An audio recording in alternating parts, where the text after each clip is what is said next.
Morning.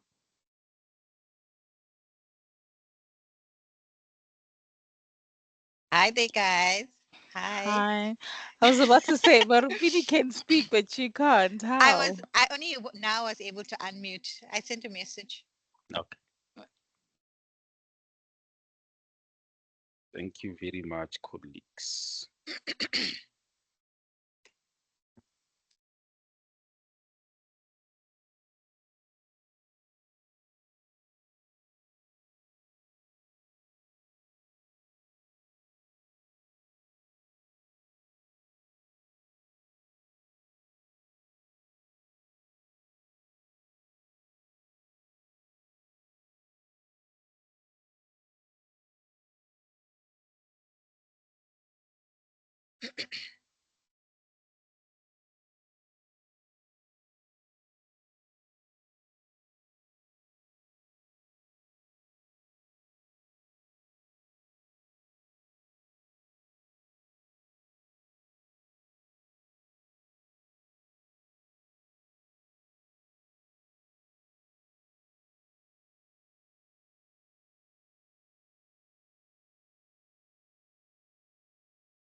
Good morning, everyone. A warm OSALL welcome to all of you and a special welcome to our special guest, Lydia Creamer. Are you able to hear me, guys? Yes, yes, yes. Yes. Thanks. Thanks, Marupini. My name is Sheda Ali. I will be coordinating today's session. Please note the webinar has been recorded for your convenience, allowing you to access it later. Can I ask that we leave all questions for the end of the presentation, so that during the presentation you are welcome to pop your questions in the chat. Alternately, you can raise your hand at the end of the presentation if you have any questions. Today's session is focused on a subject that is both challenging and essential in our field. As librarians, finding reliable and authoritative legal information from international sources can be a daunting task. So apart from the diversity of legal systems and the variety of publication practices, I think the sheer volume of information available online all present unique challenges. So our goal today is to look at the right strategies, tools, and resources to ensure that our users have access to the information that they need. A quick breakdown of the program. First up this morning will be a word from our chairperson, Marupini Ramapina. Thereafter, Lydia will start her first part of her presentation. At 11, we will have a 10-minute comfort break. At 11:10, Lydia will then proceed with her second part of the presentation. And we will have questions at about 11:50. Yani will do the vote of thanks. Marupini, the floor is now yours.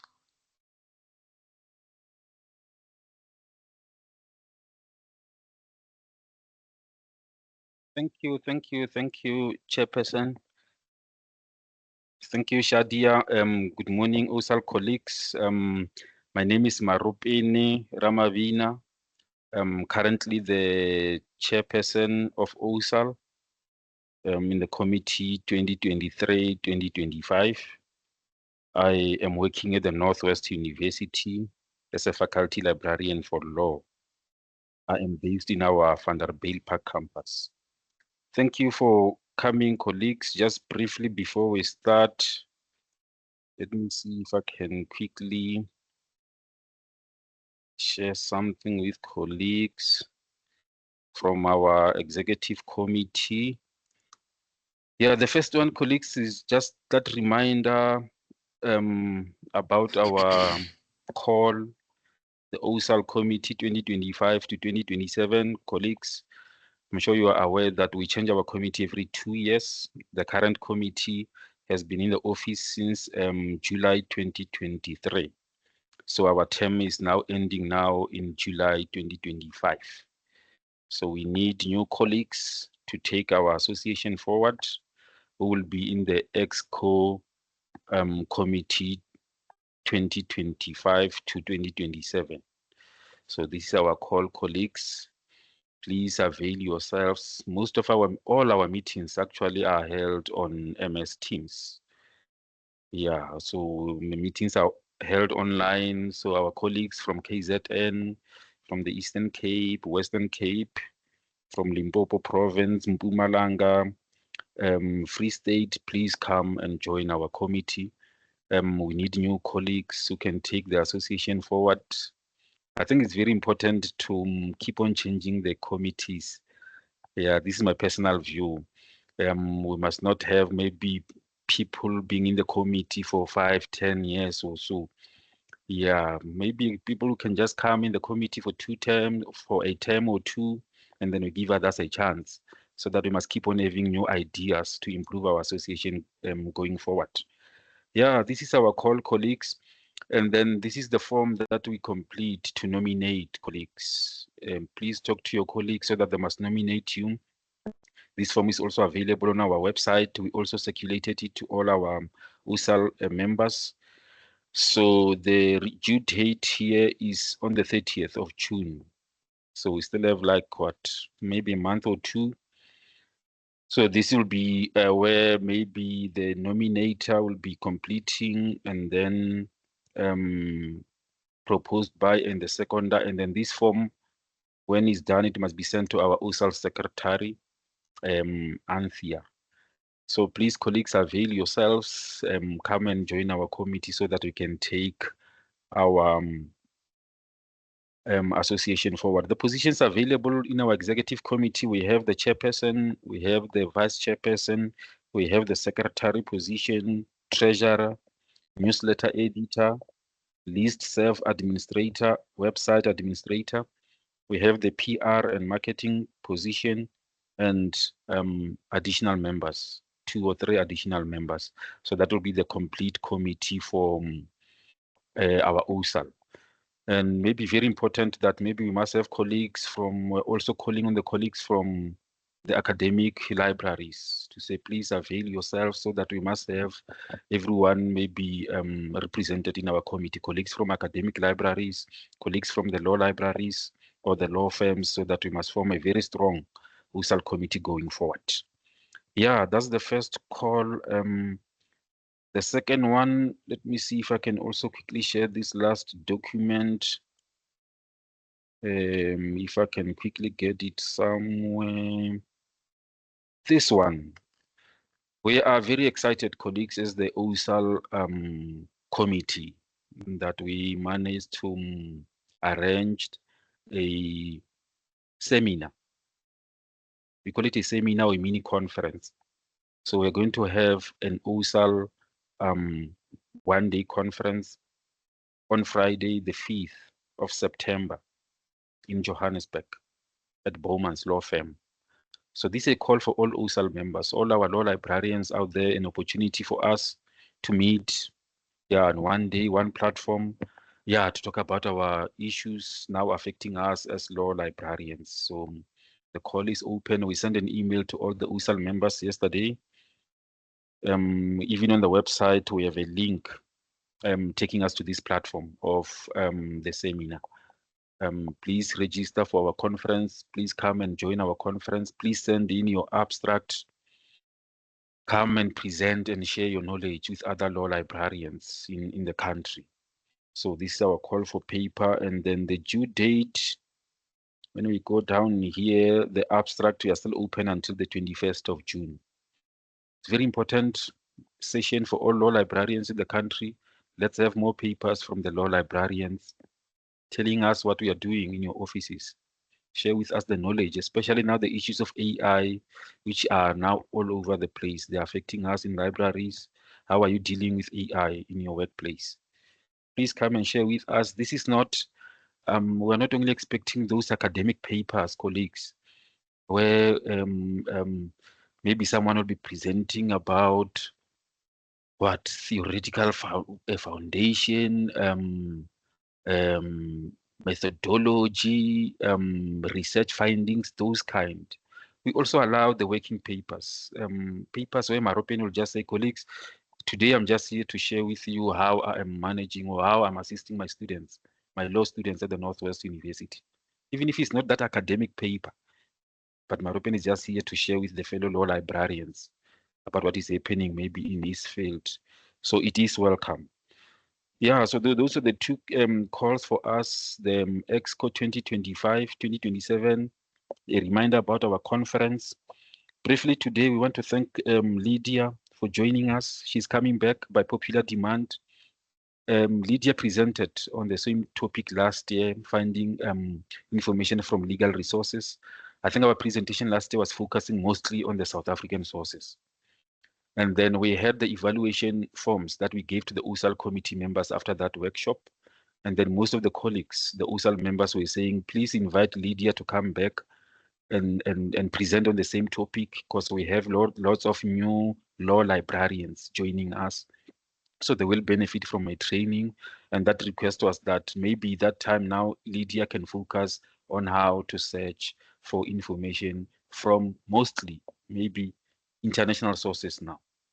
Yeah, we are using lots of information, colleagues we know from Europe, from Asia, from the US, from Oceania there. So that was a request. And then we, as the executive committee, we invited Lydia. We are happy she has accepted our invitation. She has joined us, colleagues. Yeah, Chairperson, thank you very much. OSAL members, let's enjoy the workshop. Let's learn, let's take notes. And the session will also be recorded so that we can use it tomorrow. Thank you, colleagues. Let's enjoy the knowledge sharing. Thank you so much, Marupini. Yes, I am delighted to introduce Lydia Creamer, a distinguished legal researcher. Lydia will be sharing her invaluable insights and practical tips on effectively finding legal information from international sources. For those of you who may not be familiar with Lydia, she holds a Bachelor of Arts degree and a higher diploma in librarianship, and she also brings an impressive 37 years of experience in the library environment. Currently, Lydia works at the Johannesburg Bar Library, where she has been contributing her expertise for the past 15 years. Lydia's contribution to the field are well recognized.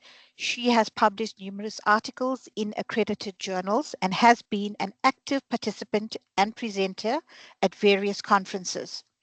We are confident that her session will be both enlightening and highly beneficial. Welcome, Lydia. Thank you for your time. We are very fortunate to have you with us today. You can proceed with your presentation.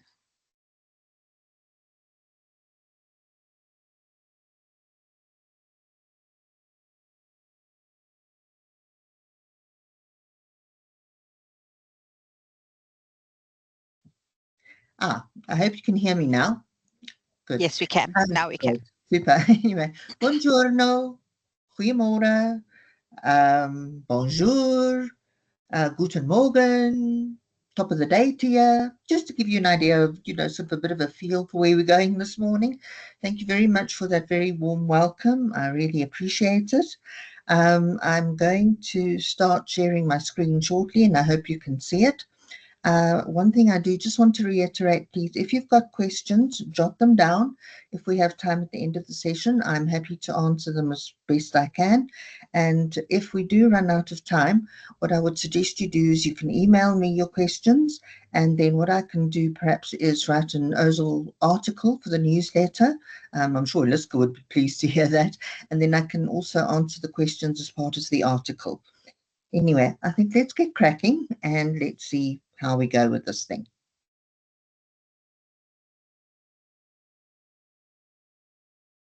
Okay, I just want to know, can you all see my screen? Not yet.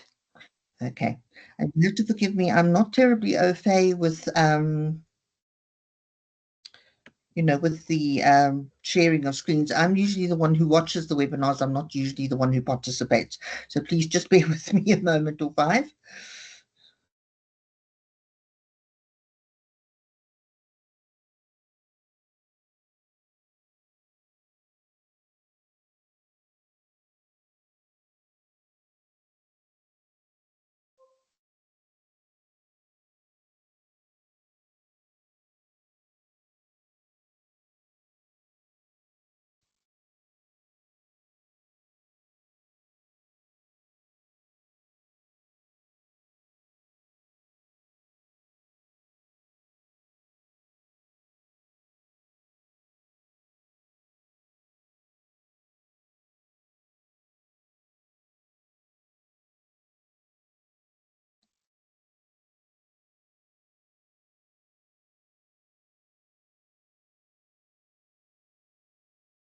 Okay, we can see it now, Lydia.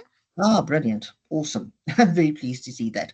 Okay, great. Let me just see if I can get it into full screen mode for you so that you can view it.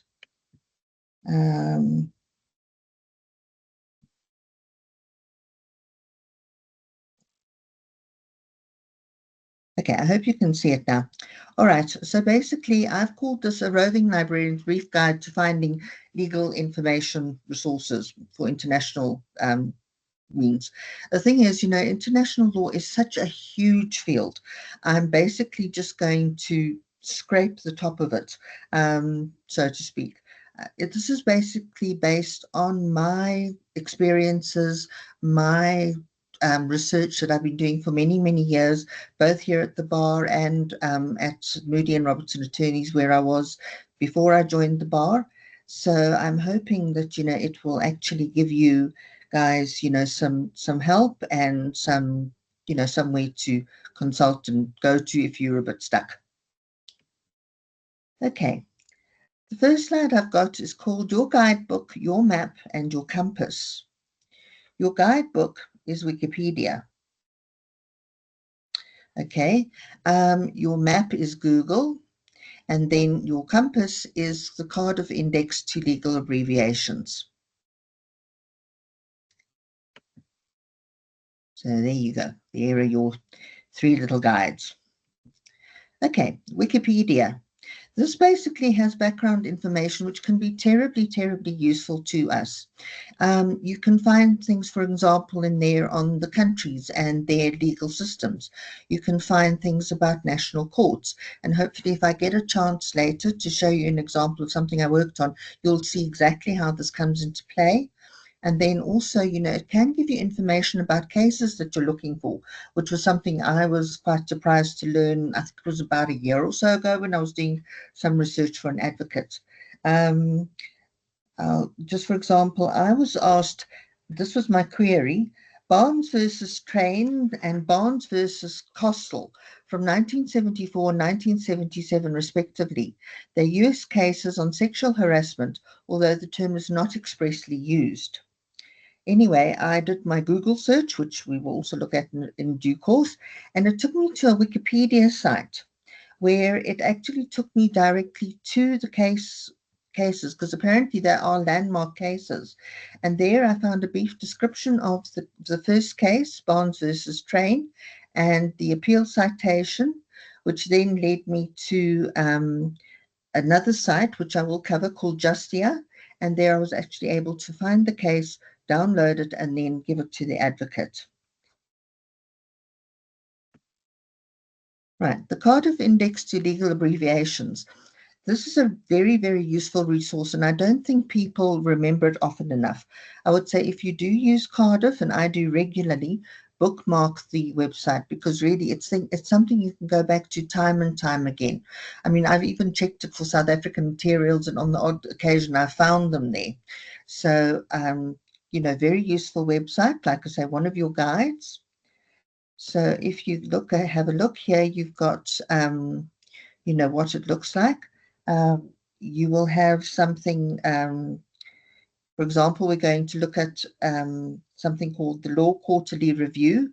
Somebody last week was asking for an article in the LQR.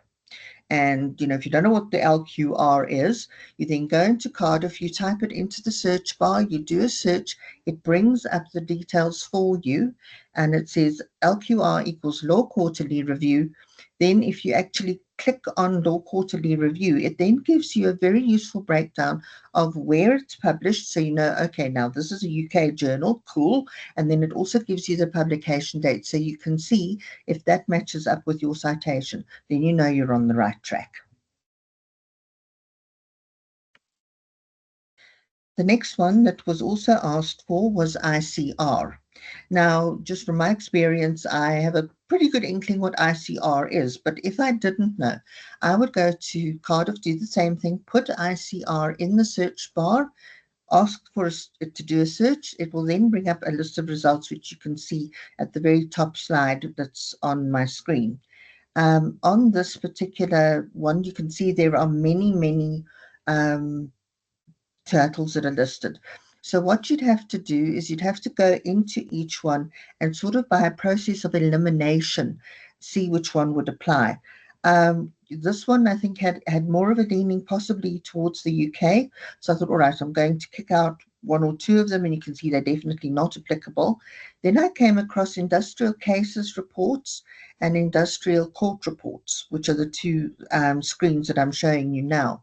And there again, you can see they give the publication dates for each title, which is very useful. It does again give you the country. And if for any reason this is a journal that has changed title during its course of publication, it also does tell you that as well, which is phenomenally useful. It then turned out, I think, that this was the industrial cases reports that were needed. So what you would then do is you could go off and do a search for them. We're lucky we have them here at the bar in print, but we also have access to them online. So, I was able then to help the inquirer by downloading the case for the inquirer who was looking for it on OSALL and send it off to them, and everybody was happy. Okay, now I'll bring Google. Haha, Google. Right.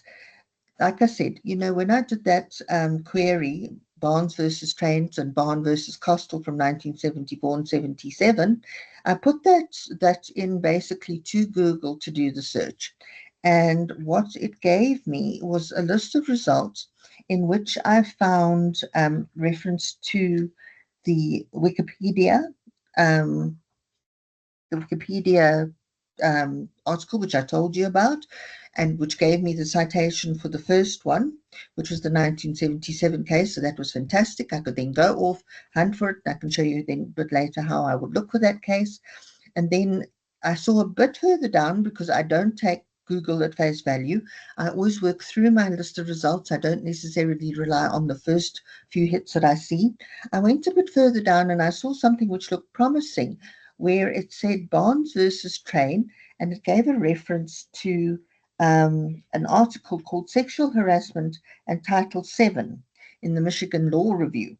So I went and I looked at that particular link, and it took me into the article, and there I actually found the citation for the 1974 case, which was given as Barnes versus Train 13 Fair EMPL dot prac dot case CAS 123 and then in brackets DDC 1974.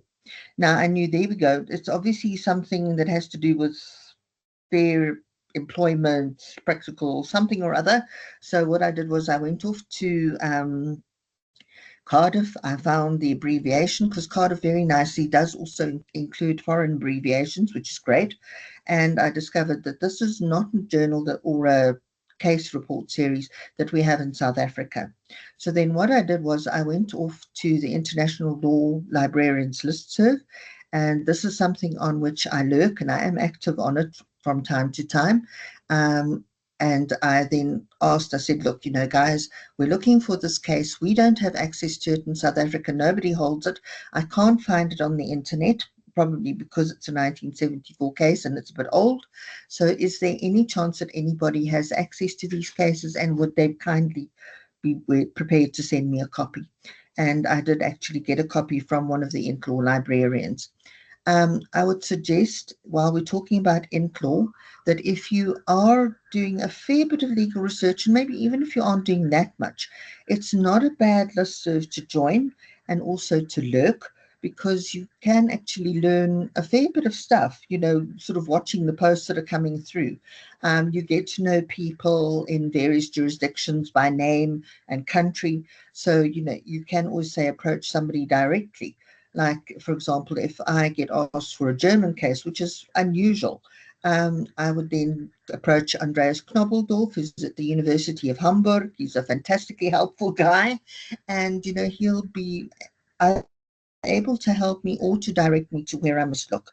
So Inflaw is a very, very good resource. Occasionally, you'll also find that there are people on Inflaw who are looking for South African materials, and they can't get hold of them, for whatever reason. They don't subscribe, or whatever the case may be. They don't maybe know what they're looking for. And, then it's nice because we can reciprocate and we can help back. And I always say to anybody, who say helps me with an international case, if you ever get stuck and you need South African material, please get in touch with me and I'll happily help you. And I think it fosters good relations sort of across the globe if we do that kind of thing. Okay. Then jumping ahead, I did mention the bees last year, and I'm not going to go into them again. I should hope that you are fairly familiar with them.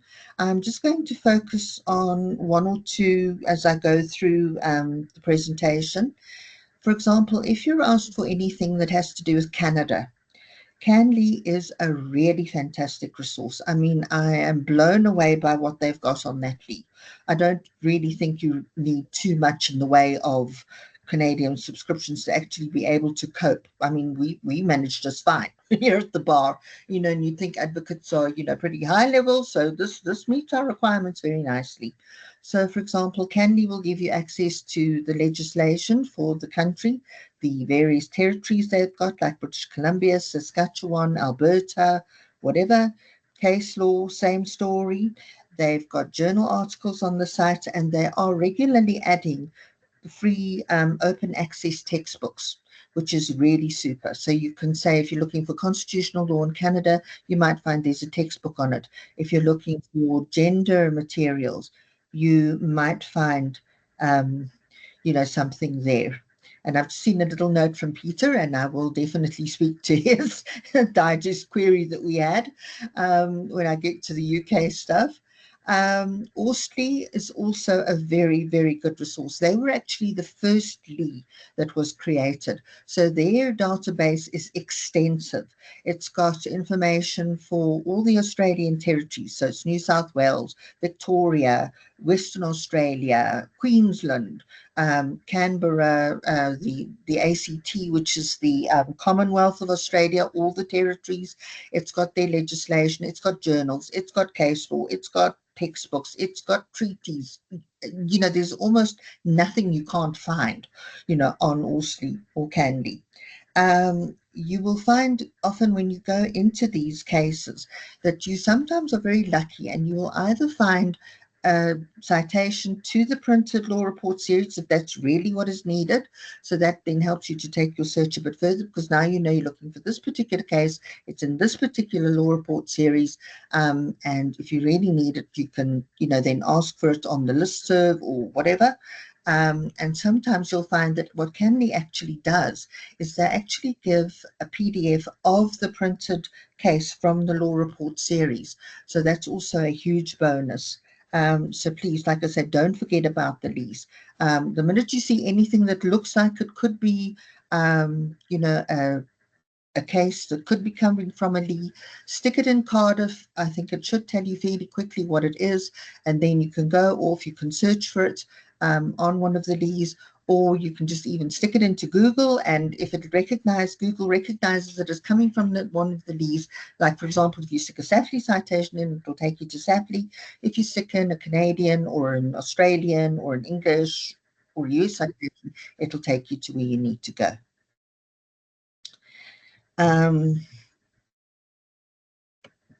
Right. Now I'm going to move on to what I call specialized guidebooks. Now, these are websites which are big, they are meaty, they've got a lot of information in them. So I really want you to get familiar with them. We've got the Law Library of Congress. I, for some reason, tend to forget about this website, and when I do, I kick myself, because really the Law Library of Congress has also built up phenomenal collections with what they have there. I mean, they've even got gazettes of foreign countries. So, if your query takes you down that particular rabbit hole, you might even be able to find the gazette on Library of Congress, on the Law Library of Congress. You go in generally on the LC website, and it then will take you into onto the Law Library of Congress, which is like a separate part of the LC website. And you'll see that at the bottom I've actually given you the link. We can send out this presentation too, and the link will be active, and you can use it then to just get in quickly without having to hunt for it. Okay. Now, just to give you an idea, just look at all this material that is sitting on the Law Library of Congress. It is amazing. For example, if you go into the foreign law part of it, you will then see that in there you've got all the various jurisdictions of the world. So you can look for the US, you can look for Canada, you can look for Mauritius, you can look for, I don't know, Sierra Leone. You can check all those kind of places there. So again, very, very useful. Lots of background. You might find case law there. You might find legislation. You might find law guides, which will tell you where to look. So really, I would say, please, bear Library of Congress in mind. If necessary, bookmark it. I have this thing about bookmarking websites that I find are very useful when I'm doing my international law research, because you don't encounter them every single day, but boy, when you need them, you need them. So if you've got a bookmark, it's a really good thing to have in your arsenal. Okay, then there are two more, Global X, and that might sound familiar to you because once a month we get an update from Global X on our OSALL listserv, and I will address that shortly for you. And then there's another thing called World Law Guide. You'll see it there. It's Lexidon. I just call it Lexidon for short. So you'll see there are those two, and I'm going to look at them in a bit more depth. Right, here's Global X. It's broken up into various parts. So you can see we've got each individual thing. We've got comparative law, we've got international law, we've got foreign law, etc. So they've got various components on it. And as you go into them, you can drill down and you can find out exactly what is, in all that. So if we go to the first one, which if I'm not mistaken is the comparative law, then what you see here is it'll give you, for example, subject categories. And what it'll be doing is it'll be looking at things, for example, like, if you're looking at gender equality, it'll look at gender equality across various countries, which is really nice, especially if you're asked to do some comparative law. We get that from time to time here at the Bar Library, and advocates will come to us and say, for example, I want to know how commissions of inquiry are run in the UK, Australia, Canada, France, in various things like that. So once I've been able to sort of figure out where I'm going with all of this, I would probably go to something like Global X, to the comparative law, and see if they cover it. One thing I do want to also remind you about is that terminology can be a real bugger. And I'm serious when I say that, because, terminology differs from country to country. Just take the thing of a commission of inquiry. Yeah, we all know of a commission of inquiry. Fantastic. But what do they call it in the UK? You go look for a commission of inquiry in the UK, you find nothing. Because what they do is they call it a public inquiry. So, it's again terminology. You've got to sort of try and get used to these things, do a bit of research maybe on those kind of things before doing a deep dive. But you start to sort of get familiar with things, the more you do these kind of research. So yeah, I would say, just bear that in mind. It's something that can be a bit of a stumbling block and a bit confusing, but once you get a handle on it, you're pretty much A for away. Okay, so now what we're doing is I've gone into, sorry, I think I've jumped a slide here. Yeah, what you have got as well is you've got your international law, and you can see under here, international law really breaks it down quite phenomenally. You've got all sorts of things here. And, it's amazing the kind of topics that they cover. One that is sitting in here, which I thought would be a particular interest, is international labor law. Because, especially in South Africa, we might be asked to see what labor law is like on strikes, say overseas, or dismissals or whatever. So, it's useful to be able to go into something like that. Then, for example, here we're going into, I think, to international labor law, and there you can see again all the various topics and whatnot that it covers, which is fantastic. And if you go a bit further down, you can see here are all the resources. And one of the fantastic things is it gives you links to the International Labour Organization. And within the International Labour Organization, rather than having to search for that yourself or come up with that as a possible search strategy, you've got it sitting here. And what it then tells you is in there, it gives you the national legislation, NATLEX, which is fabulous if you're looking for any kind of labour legislation in different countries. It will then help you and guide you towards that. So, that's a really fantastic thing to have. Then, there's the international law. Okay. Then you get foreign law. Now, foreign law, I'm not going to dive into. Foreign law is basically the content that you will see every month that comes through on OSALL from Global X. So if you ever open those emails, you'll see, for example, there that they'll say the legal system in Nigeria, or the legal system in, in Iran or in India or whatever. And if you drill down into those, it then describes to you how the legislation works, how the case law works, what their courts are. So again, if you're trying to get a handle on what you're dealing with in a particular country, the Global X is a very good thing to have a look at and sort of get an overview of what you're dealing with. So by all means, monitor your Global X emails. You can literally just scan them. I stick mine in a folder, but it's not really necessary because all the material that you see on the emails will then be on the website. Okay, now moving over to the World Law Guide, or Lexidon as I know it. I always battle to think what is its actual name because I just know it as Lexidon, but it's the World Law Guide. And again, this is a very useful, meaty kind of site because I've used it on a number of occasions because you can go into it by country and have a look at various things in it. You can see from that screenshot that there is a lot that sits on Lexidon, World Law Guide. Just one thing I do want to warn you about, it was only updated, sadly, until 2011. It hasn't been maintained. It originates in the Netherlands. I'm not sure why they're not maintaining it, but that is your cutoff date is 2011. But I don't write it off because, again, it gives me an inroad, a guide as to what I should be looking for. And it's a real good starting point for some of these things. So you can see again more stuff there.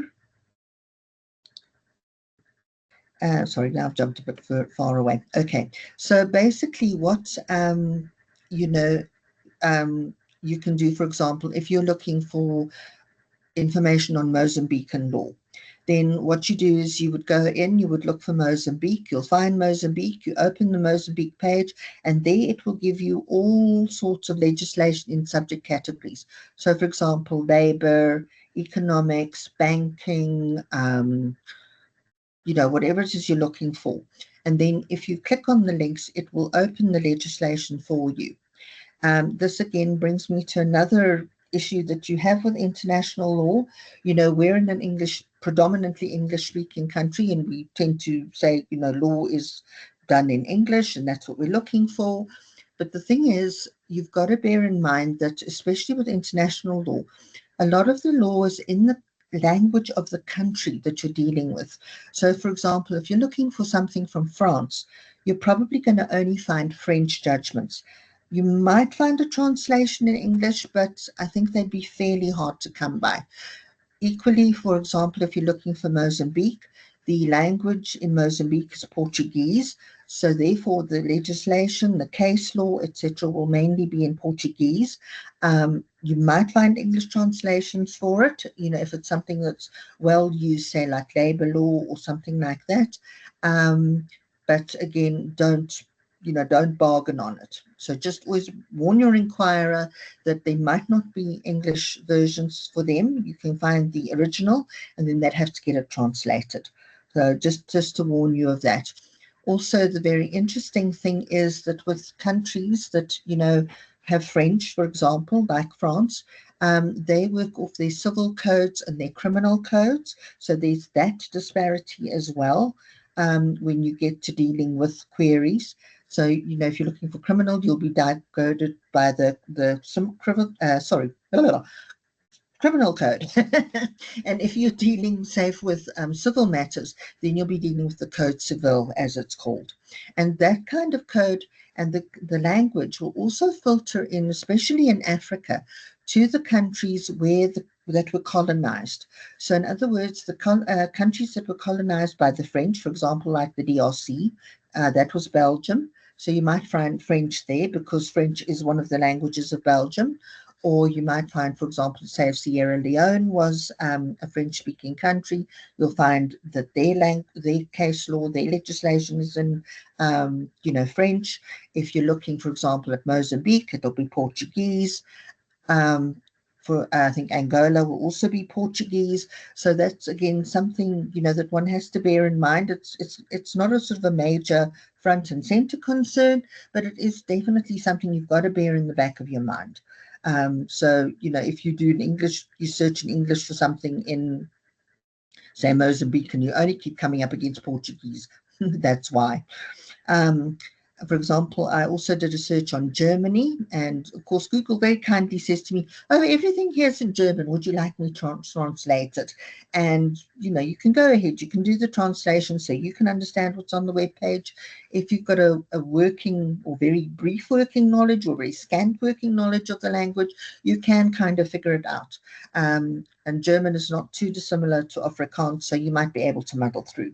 But you know, you will actually find you know, everything you need there. And again, it'll set you off on the right path to see what you're after. Okay. Right. Right. I'm just having a look to see. Sorry. All right. Now, like I said, the United States. We've got yeah. Now I'm going to go into sort of more specific countries. Like the United States. They've got a couple of websites that you can look at. So, for example, here I've pulled one up. This is from the Lee that you have when you go in and you look for the Lees. If you look, for example, on the homepage, right at the bottom are all the Lees for the world, and there's one that just says Lee, L-I-I. And it's Cornell University's Lee. They run it, and they just call it Lee. That's it. You know, it's America. What can we say?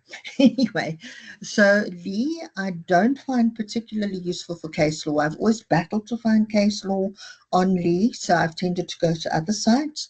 But Lee is very helpful from the point of view of looking for US legislation. They do have it on here. They have it not only for the country as a whole, which is the US Code, but they also do have it for the various states. So, you know, I think once I was asked to find legislation, I think in something like Louisiana or Nevada or something like that, and I thought, how on earth am I going to track this down? You know, and I went to the Lee first, and there it gave me a starting point. It told me where to go, what I'm looking for, and I'm like, good. Now I'm feeling a lot more confident, and I can carry on with this. Anyway, then as far as your case law is concerned, these are some of the websites which I find very useful. Court Listener is great because it is a free website. It's done by the Free Law Project. So you don't have to subscribe to this, which is fantastic. You can go in, you can look for material on here. Just recently, there was an OSALL query on the listserv for somebody who was looking for a US case. I used Court Listener to find the case to send it to her. In here, if you open it, you will find that you can put in the docket number, which is what they refer to as a case number. Again, your terminology. So just be wary of that. And then, you know, in here as well, you can even put a citation.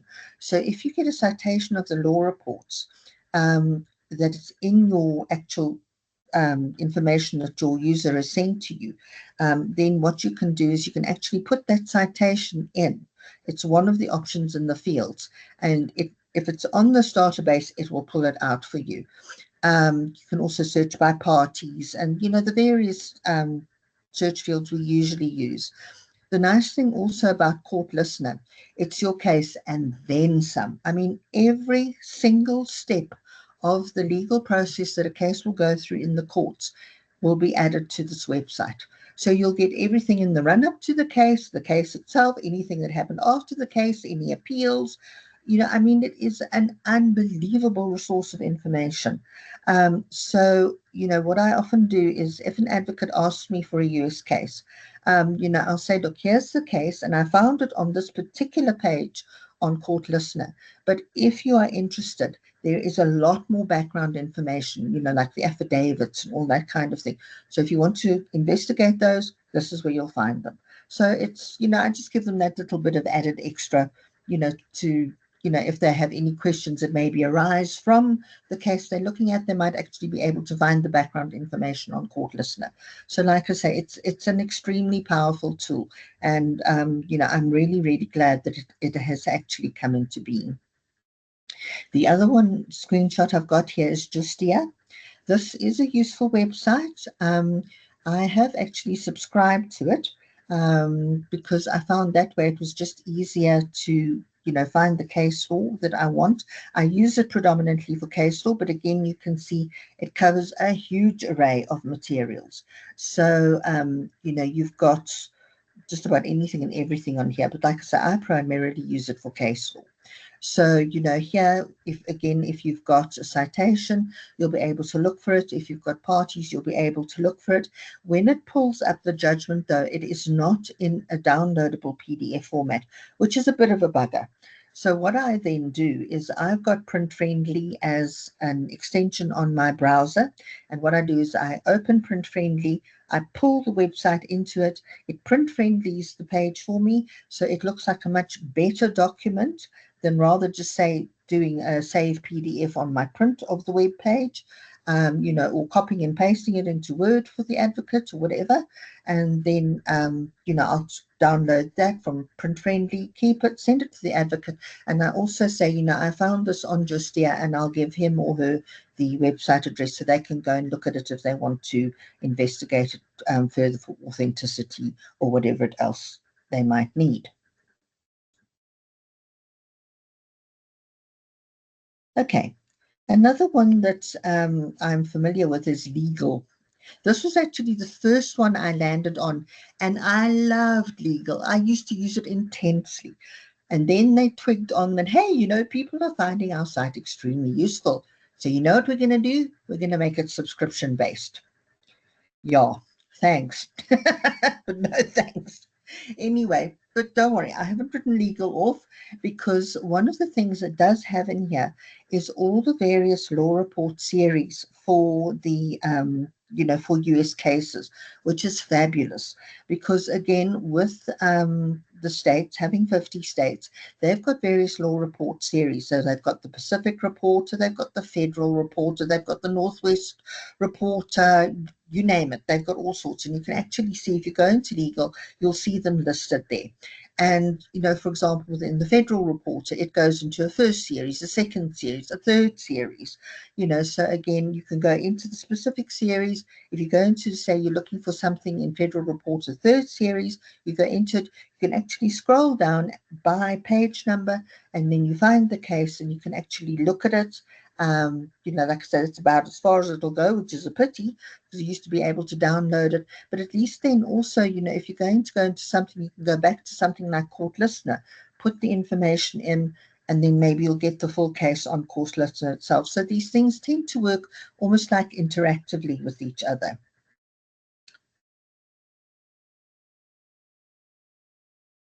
Okay, so now we're off to the UK, United Kingdom. All right, so basically, I used Bailey extensively, and I still do on the odd occasion. Why? Because it's a very useful thing to have. It covers British and Irish case law and legislation, European Union case law, so that's anybody that's joined with the European Union, which is most of the European countries, Law Commission reports from the UK, and other law-related British and Irish material. What it doesn't mention there is that it also covers Wales and Scotland. So if you ever ask for anything from Wales or from Scotland, Bailey is also a very good place to go and have a look. Their coverage is extensive. It goes very far back on the case law. It covers everything, you know, from England and Wales. So it's the high courts, the civil courts, the appeal courts, competition, employment tribunals. It's got it's got the UK High Court, the UK Supreme Court, which is, you know, for the country as a whole, not just specifically for England, Wales, Ireland, or Scotland. So you've got all that there. Like I say, the EU materials, phenomenally useful as well. So Bailey is a very, very good resource. You know, one mustn't write it off. And the nice thing is, too, that if you find a case on Bailey, Say, for example, you don't have access to Westlaw UK, or you don't have access to Lexis Plus in the UK, like we do. What it will do is, if you find the case on Bailey, it will tell you in which law report series it was published. So that is really nice as well. So you can always send the case from Bailey, because I mean, it's a Lee, it's acceptable. And you can also say to them, you know, on this particular case on Bailey, it gives the citations to show that it was published in WLR, which is the Weekly Law Reports, or whatever the case may be. So, you know, that's also something which gives the website a lot of credibility, and you know, should actually help your user to feel a lot more confident about what you're giving them, and you should also feel more confident in what you are giving to them. There is another thing that they started a year or two back that the National Archives is doing for case law. I get a feeling there's a bit of friction with Bailey about this, sort of from what I've seen in, you know, my reading around in Legal Brief and various other places.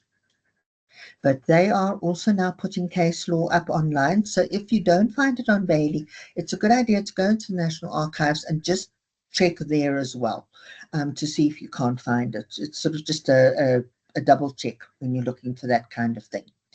Bailey is also very useful because you get your UK legislation there, so it'll be your, you know, your general legislation, your statutes, and your statutory instruments, which is what they call regulations, or subsidiary legislation, which, you know, we also know sort of stuff like board notices and that kind of thing. So you'll get all that on Bailey as well.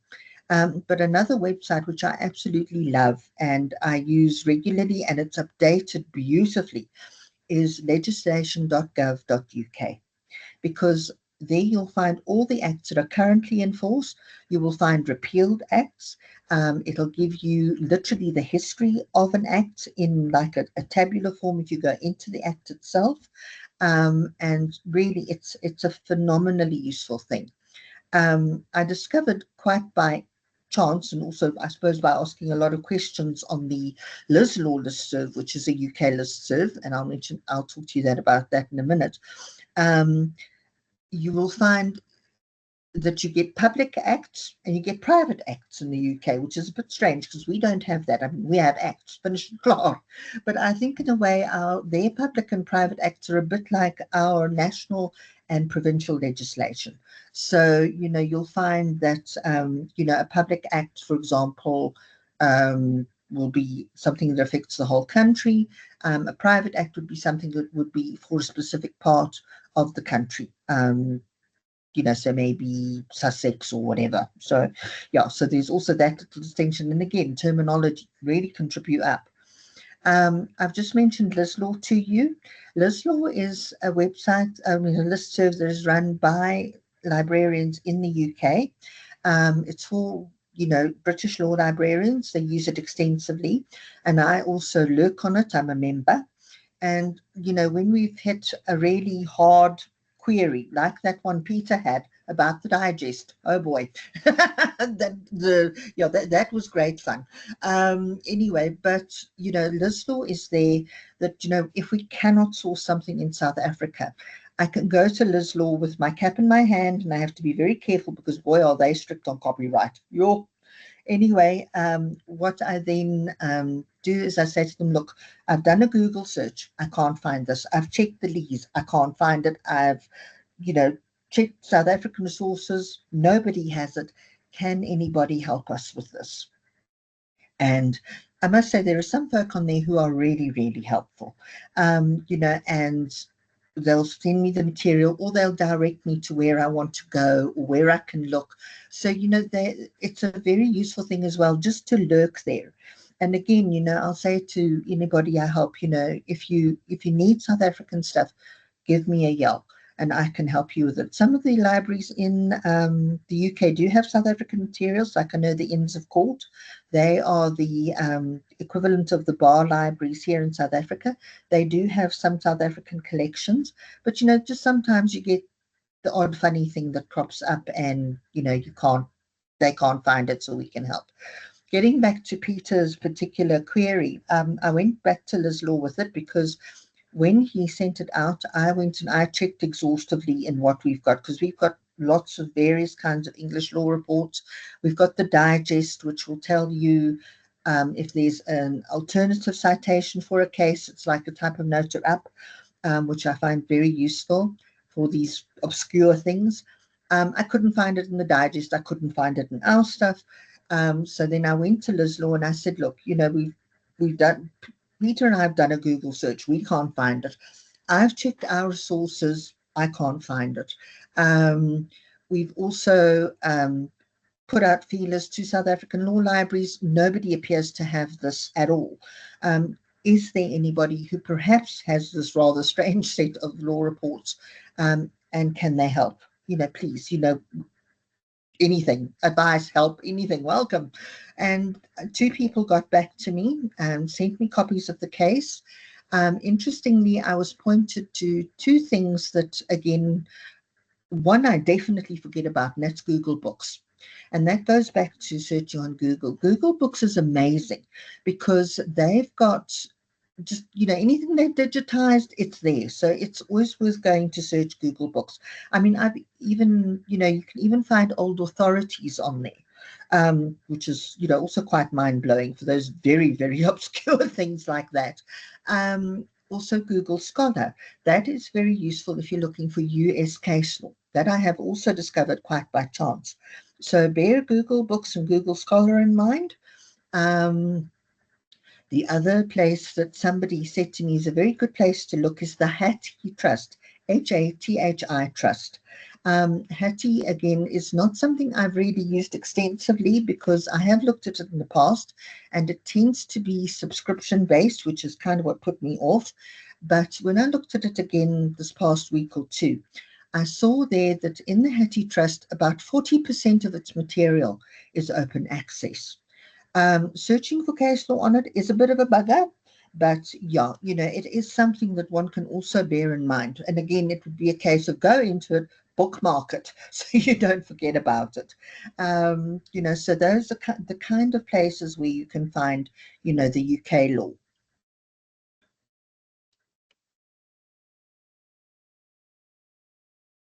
Okay. Now, what I've popped up on the screen is something I'd actually like to work with you through with you maybe after we've had our comfort break. So we can take a break now if that's okay with the moderators and organizers. And then when we come back, we can start looking at actual examples of international law, because I think it'll be an interesting insight for you to see exactly how you would go about doing something like this and getting more familiar with the terminology and so on that can be used. So moderators, up to you.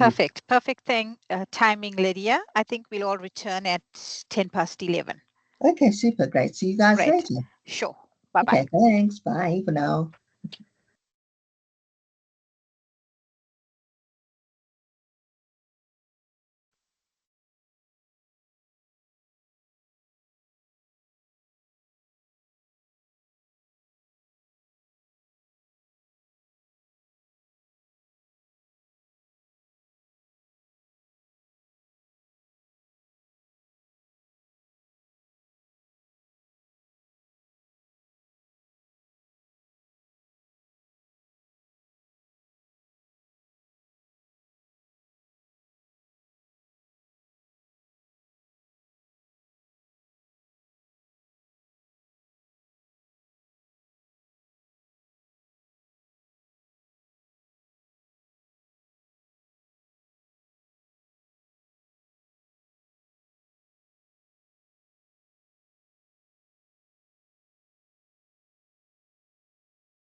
Welcome back, everybody. I hope you enjoyed that coffee break that you just had. I think, Lydia, you can proceed with your second half of the presentation. Okay, great. Thanks very much, Shadia. Okay, everybody, I hope that all the information I've thrown at you in the past hour has sort of had a chance to settle and make room for more information. But anyway, this won't be quite as hectic, I hope. Okay, so what I'm going to do now is I'm going to walk you through a couple of things which are inquiries that I have received directly or that maybe have popped up on OSALL, and I'm going to show you, how I dealt with them. Okay, in December last year, I got a very interesting inquiry from an advocate. She wanted to find out if I could locate a copy of a judgment handed down in the Brussels Court of Appeal on the 2nd of December 2024, in which Belgium was found guilty of crimes against humanity for the first forced removal of girls of mixed race. So I'm like, okay, cool. So where was the first place I went to? I went to my friend Google, and I typed in Belgium guilty of crimes against humanity. Kept it very general just to see what would fall out of the woodwork. And then there you saw is my search results. The very first one is an article from The Guardian. Belgium found guilty of crimes against humanity in colonial ... And the summary said, in 2 December 2024, yay, yes, that ties in with what I've been asked for. The court said the women were victims of systematic kidnapping by state over forced removal from mothers in small children. Anyway, what I did was I then went into the article to see if it would give me more information. And you can see the article is the second slide here at the bottom. And I started reading through it, and then it said, in a long-awaited ruling issued on Monday, Belgium's Court of Appeal, so like, okay, cool, yes, it is the Court of Appeal, said that the 5 women born in the Belgian Congo and now in their 70s had been victims of systematic kidnapping by the state when they were removed from their mothers as small children and sent to the Catholic institutions because of their mixed race origins. The next paragraph says, this is a victory and a historic judgment, Michelle Hirsch, one of the lawyers for the women, told local media. Okay, great. So there I've already got quite a bit to work with. I know that it is in the Court of Appeal. I've got the name of the lawyer who represented them. So at least I've got something now to build on. So yeah, you could carry on looking through all the other results, see if it gives you any more, maybe the names of the women concerned, to see if maybe you could use those as parties. But, I would think in something like this, maybe the judgment would be redacted, so you may not know. But, I was hopeful that I'd find something at least. So the next thing I did was I decided to do a Google search for the Court of Appeal in Belgium, because this was my next starting point.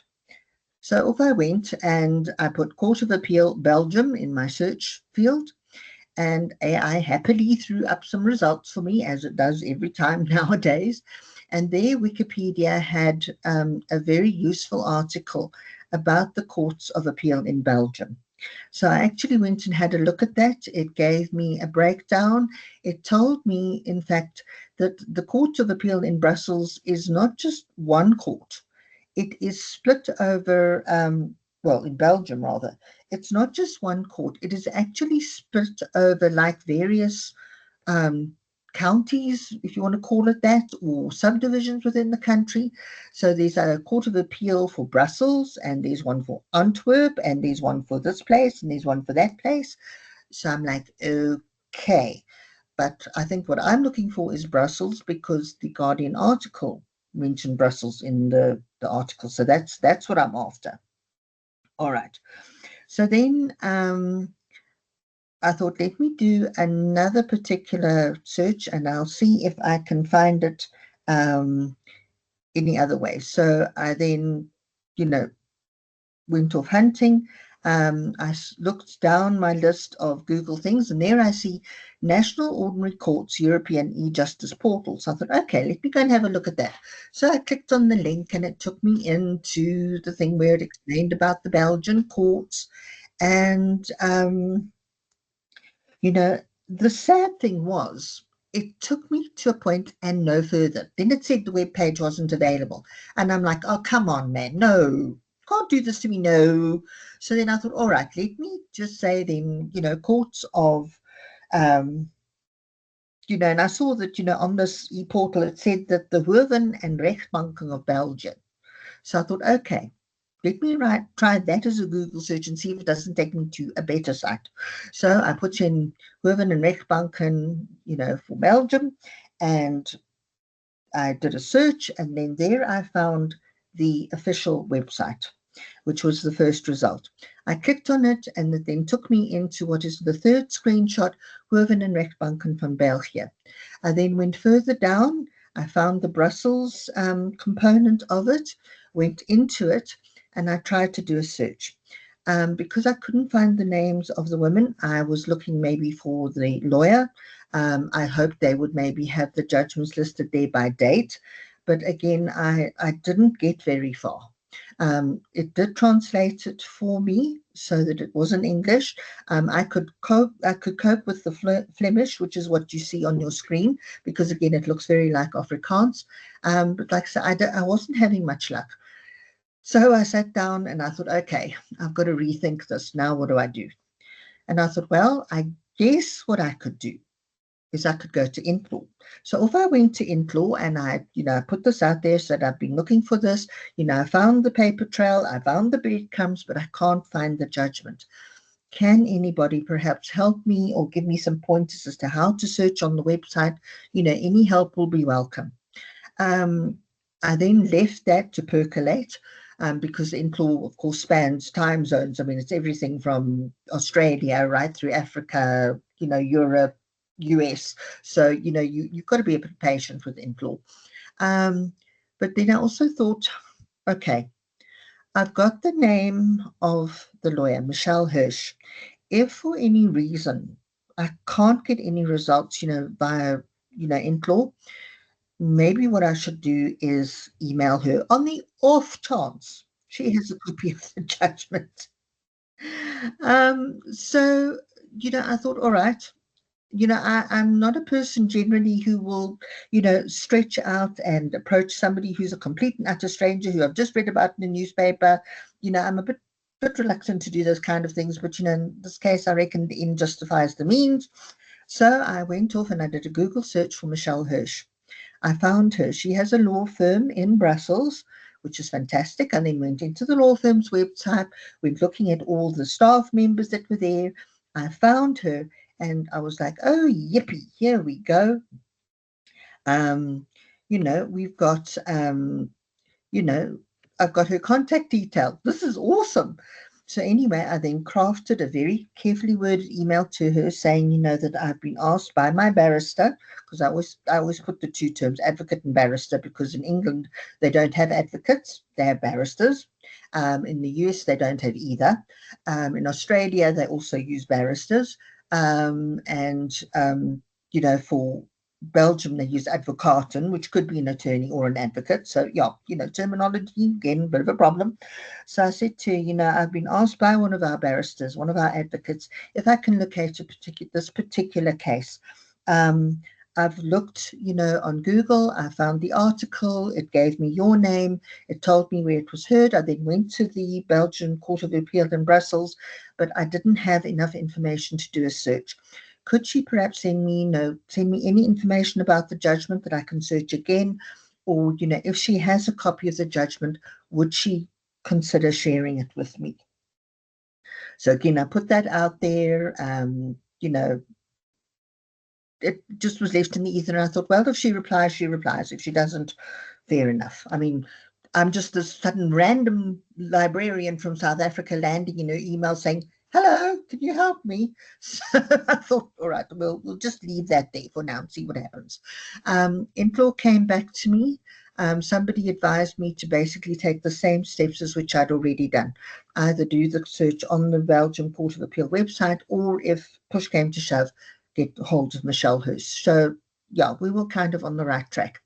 Anyway, a few days passed, and lo and behold, I got a reply back from Michelle Hirsch. She actually got one of her associates to email me saying, Michelle's passed this on to me.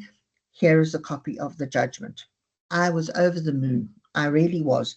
And I'd also said in my email to Michelle, look, it doesn't matter if it's not English. I said, I know being Belgium, it can either be French or it could be Flemish, but that's not a problem because we can have it translated here in South Africa.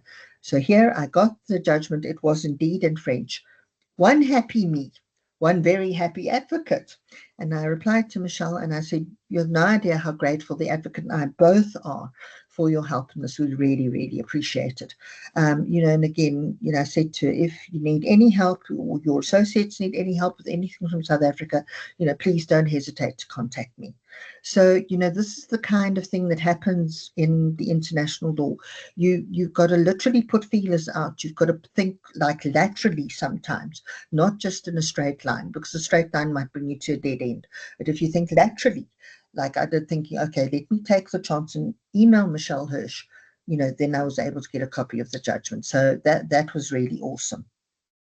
A really, really nice way to end 2024 and begin 2025. Okay, so my next one is called Directions Needed.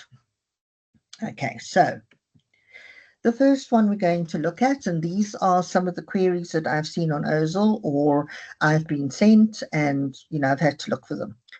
The first one is a case from the US, which very clearly says US District Court of Connecticut, Air Group, Hotel Group LLC et al. Versus Holiday Hospitality, yada, yada, yada.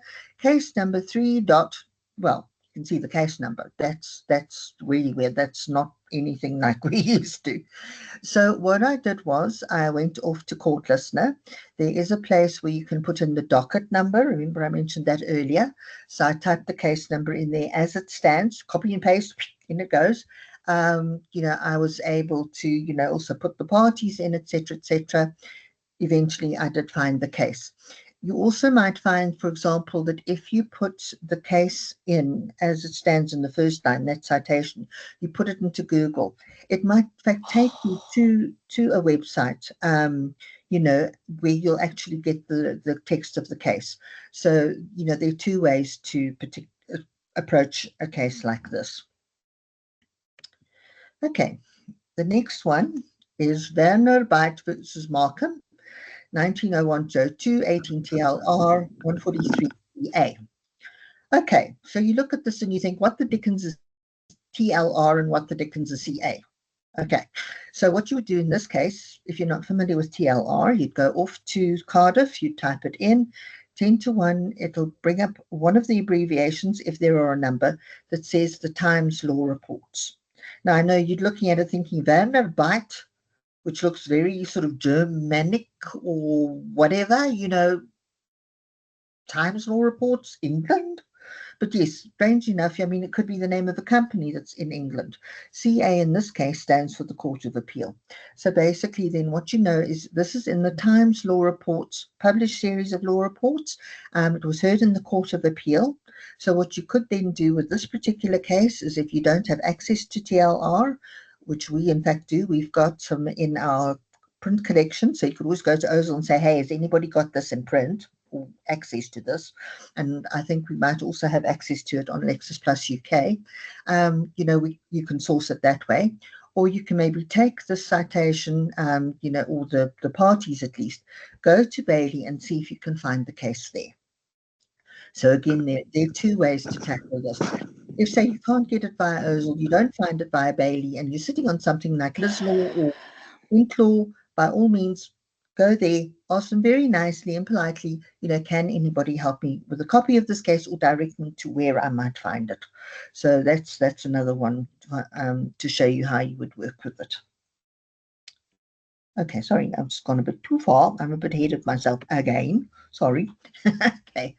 Then we were asked for a Canadian case, R versus Nova Scotia Pharmaceutical Society, 1992. That's it. That's all we know about it. All we know is that this is a Canadian case. Cool. So what did I do? I went off to Canley. I typed the parties in the search box, which I think says case text or something like that.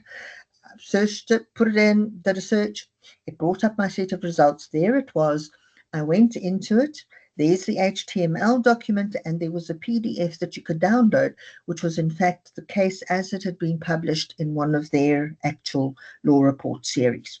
So that was fantastic. So I was able to download it, send it off to the advocate, no problem. If sometimes you might see that a case is in DLR, which is the Dominion Law Report series. Again, if you come up against DLR, whether you find it on Canley or say if you find it in a place like Cardiff, again, it's a good idea to put feelers out, because guess who might have a copy? The Johannesburg Bar Library. So, we're always willing to help with these strange things that we might just have, because let's face it, we've got a very vast and varied collection here. So, please don't be afraid to ask us. Okay, the next one is the UK Companies Act 2006. Okay, so again, it would be a case of going off to look for this. Here at the Bar Library, we do have the statutes of the UK, but we may have cancelled the subscription. So again, if we didn't have this in the 2006 bound volumes, my next step would be to go to legislation.gov.uk and look for it. Now, this UK Companies Act, it would be a public act because it applies to every company in the UK. It's not sort of region specific or, any particular group of people specific. It's not like a provincial legislation. It's definitely national. So legislation.gov.uk would have this there. So you can go in there, you'll find it. You'll find the current version of the Act. You'll find any repealed, anything it repealed. It'll give you information about what has been repealed as far as the individual sections are concerned, with links to that on the website, which is really great. And then if for any reason you're asked then for the regulations, or what is known as the subsidiary legislation, you would also find that then on legislation.gov.uk. Okay, next one. US Model Business Corporations Act as amended. So what I would do in this instance is I would go off to Lee. Remember, I mentioned it earlier, where you will find the US legislation. I would have a look for it there. I'd do a search for it and see if I could find it. Don't be surprised if it throws up something that says US code. The US code is the legislation, the national legislation of the states, but it's a really peculiar way of doing things, because what they do is they take legislation and they literally break it up across parts of the code. So you might have some of the business corporations in this part of the code and part of it in that part of the code, but hopefully the Lee will bring all these things to you in one. So you're not having to sort of try and figure out how to put this together like pieces of a puzzle. So again, Lee in that case would be where I'd go. If I didn't think of Lee, I'd stick it into Google and see if that threw up anything for me that would take me anywhere. I could also go and have a look on the Law Library of Congress, because let's face it, they should have this. So that's another option, to look for it. Okay, this next one, this is fun. Okay, Unified Grocers Incorporated, yada yada, 457 F3D 1106, 9th Circuit, 2006. Right, let's unpack this. So the first part is your parties, okay? 457 F3D 1106, that is your actual law report citation. It's the Federal Reporter, 3rd series. Remember I mentioned it earlier. It's volume 547, and it's on page 1106. It was heard in the 9th Circuit of the US Supreme Court.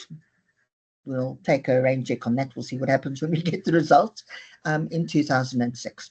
So what you could do, for example, is you could go to legal. You could go and look for the law report series, because as I said to you, they actually list them there, so you can cross-check that everything there is right, citation-wise.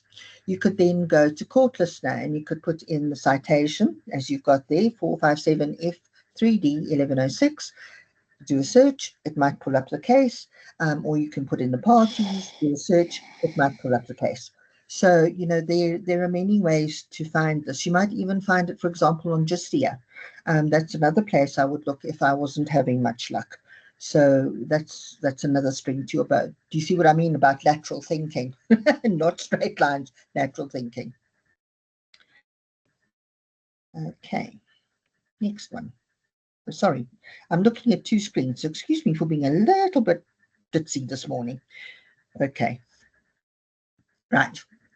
Next one, also an American case, as you can see, this time you've got a 977 P2D 617 Wash Court Appeal 1999. Okay, so that's the Washington State Court of Appeal. That is on the West Coast. And that is why it's got a P there for the reporter series. It stands for the Pacific Reporter Series, which covers Washington State. It's the second series, volume 977 at page 617.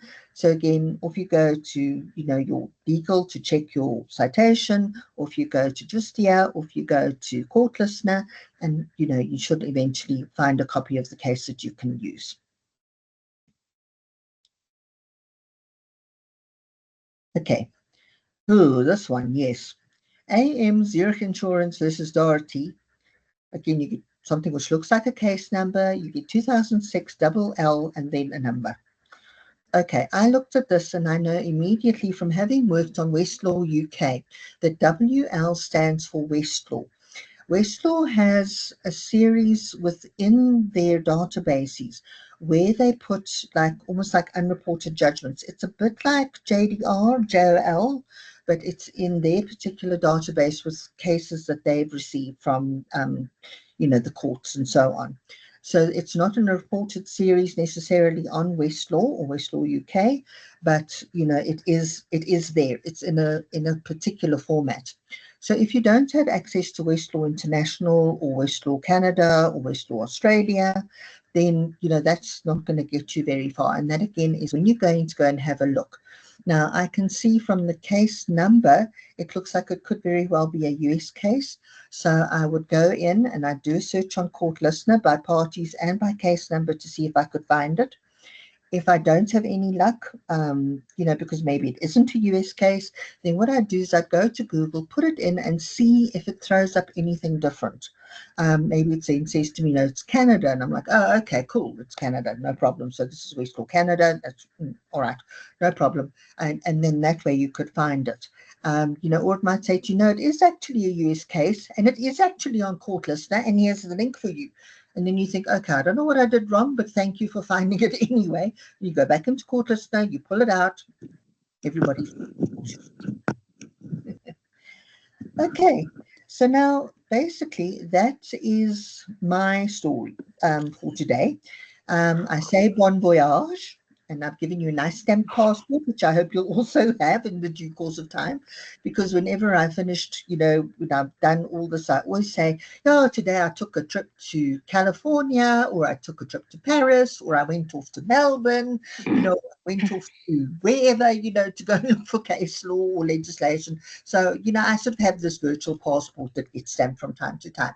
So bon voyage. In other words, have a happy and safe and good journey in your international law research. The name of the passport holder is here at the bottom. It's me. And I have given you my email address, and if we send out this presentation, which I'm quite happy to do, you'll be able to, you know, get hold of me on that. Also, you've probably seen me on the OSALL listserv, so just go back, hunt for those, and you'll find my email address. And like I say, you're very welcome to email me, you know, with any queries you might have had from this presentation. And seeing as we have got some time, I'm happy to take any questions that may have popped up, or if you've got any comments that you'd like to make, please, the floor is yours. Thank you so much, Lydia. I see there is one question on the chat, and I'm not even sure whether it's it's something that you'll be able to answer. But Daniel asks, he says, based on what is happening between Russia and Ukraine, Israel and Hamas, are we going to see changes on the World Law Guide and legislation soon, or will it take time? Look, the World Law Guide, as I said to you, that is done from the Netherlands, and that has been suspended with effect from 2011. The place where you probably would find more information about that would be on GlobalX, because they are regularly updating it, all the time. So I'm sure, GlobalX, if for any reason you had to go down that road and have a look into that, I think that would probably be the best place to go and have a look for any information in that regard. Also, I've seen, for example, on INCLAW, sorry, I'm getting a bit of frog in my throat. Just hold on 2 ticks.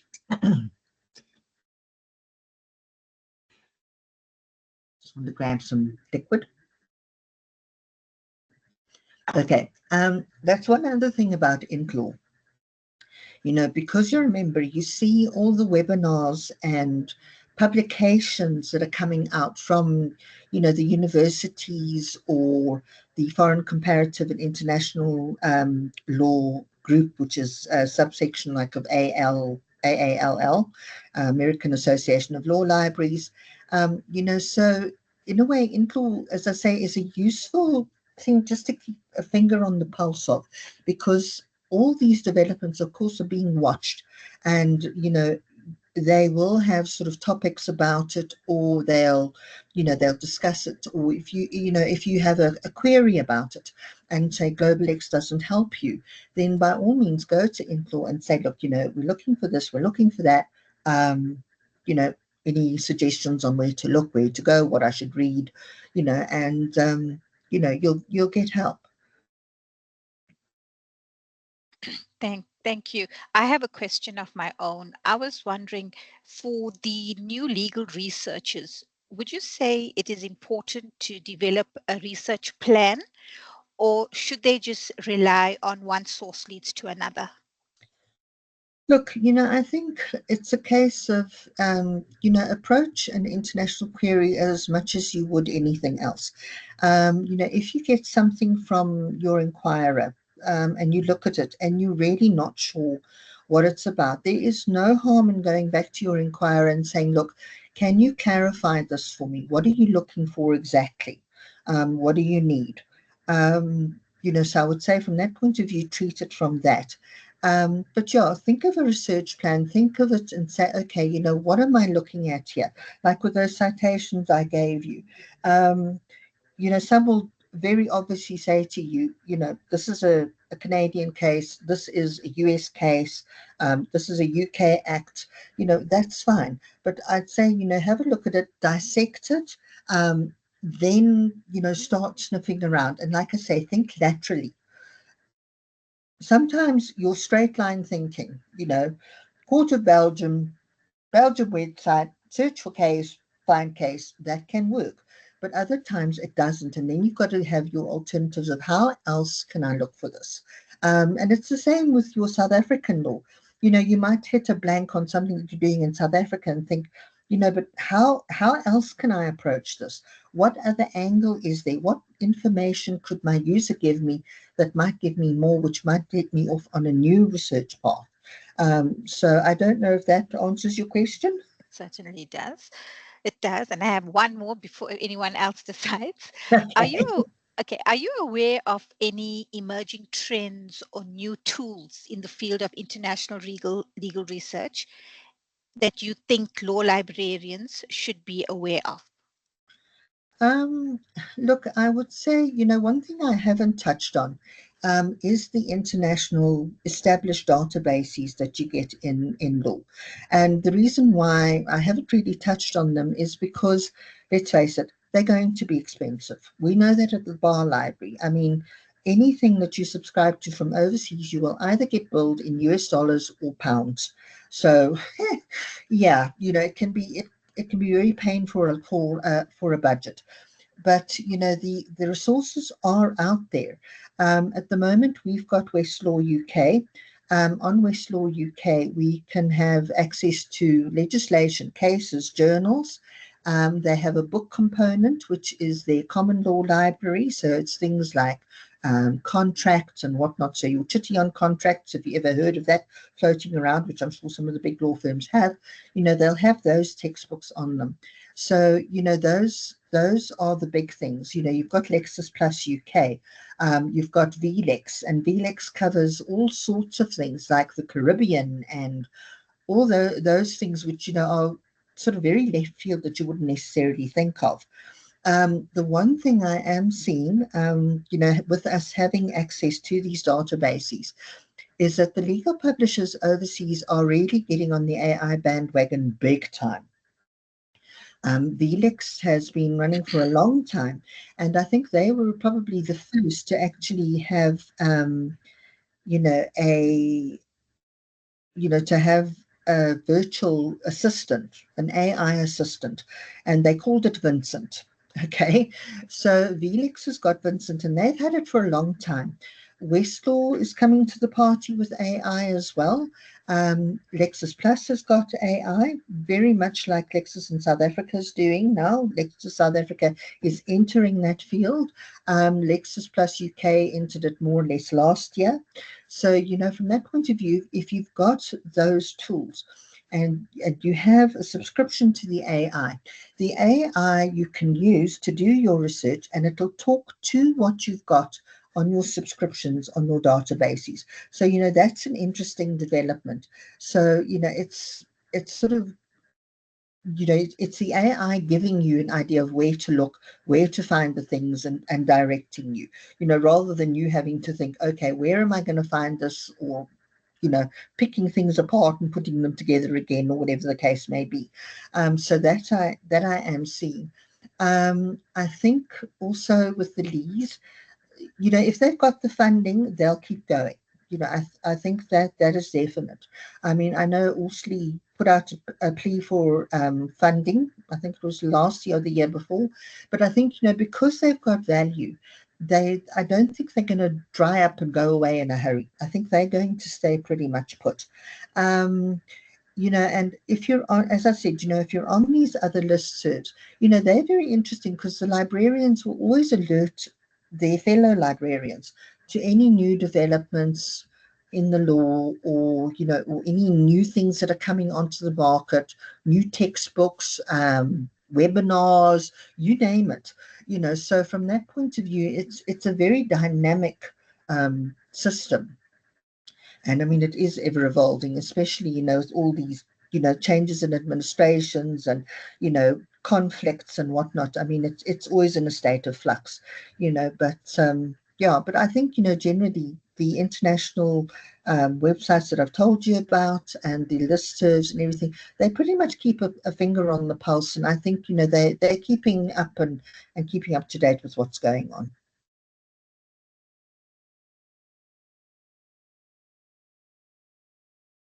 Okay, I don't see any other questions in the chat. So I would like to take this opportunity to thank you so much. Sorry to butt in. I'm just seeing Zenat popped up a question very quickly. No problem. I just want to get hold of it.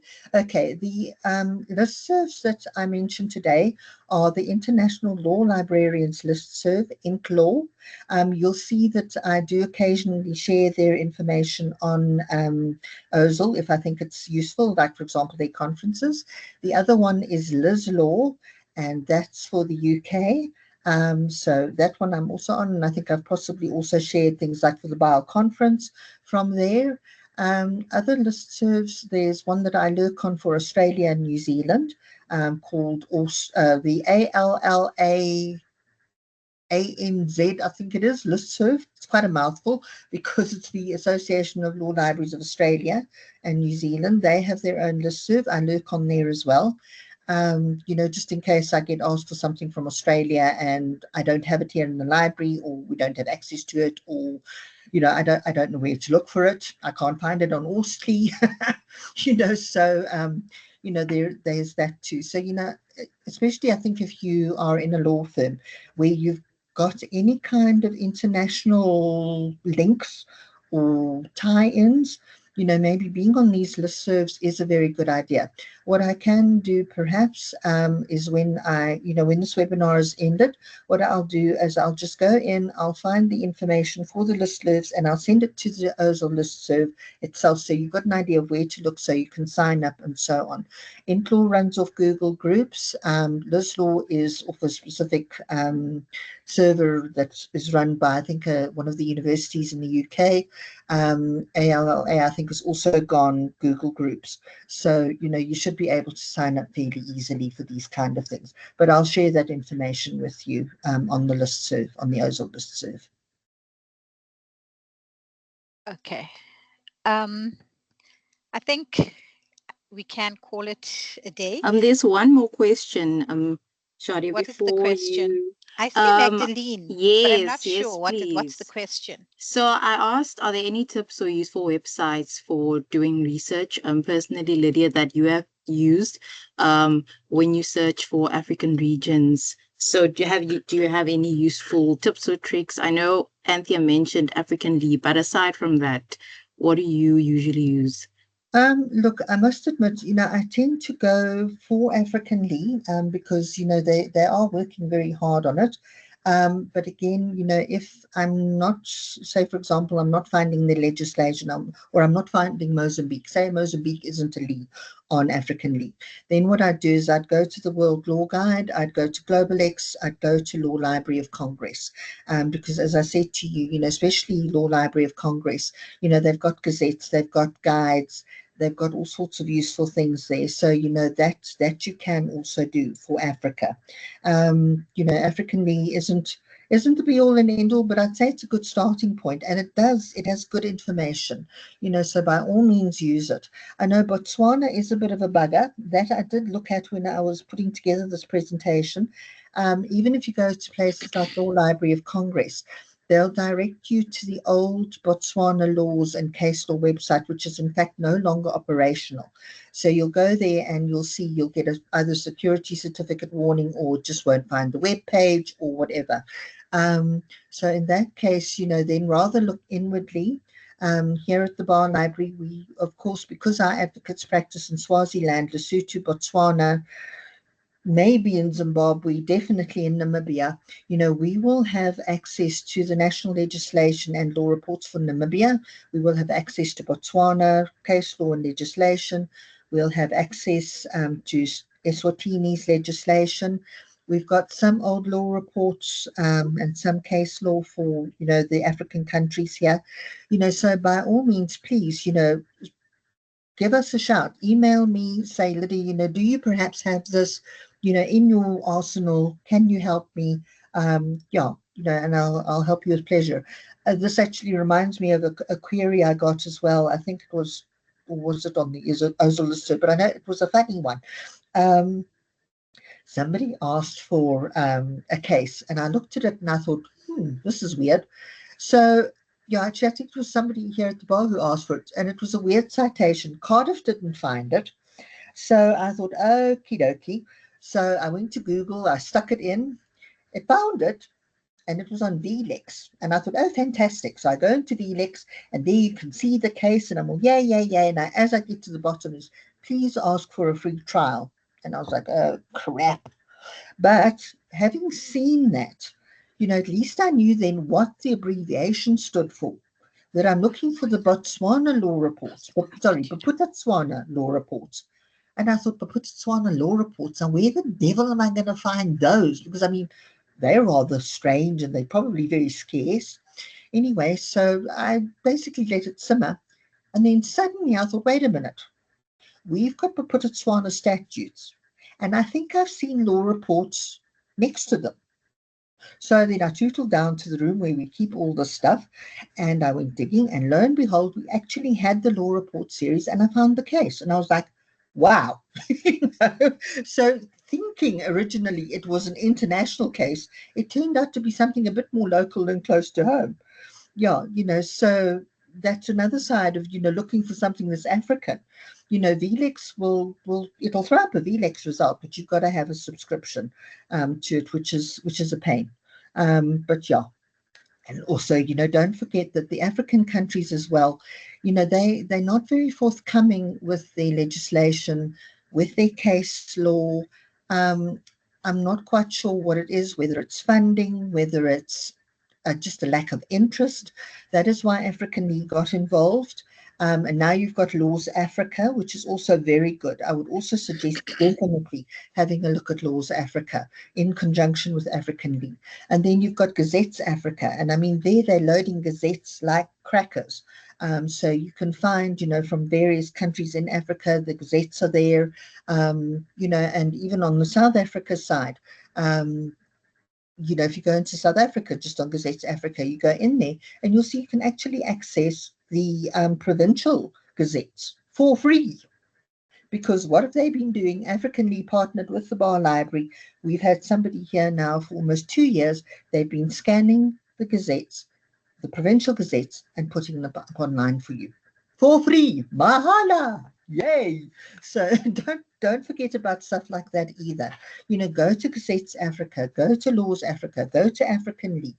Look at your World Law Guide, because like I say, there you'll see Mozambique, and that can take you then down the Google or Wikipedia and both or other path.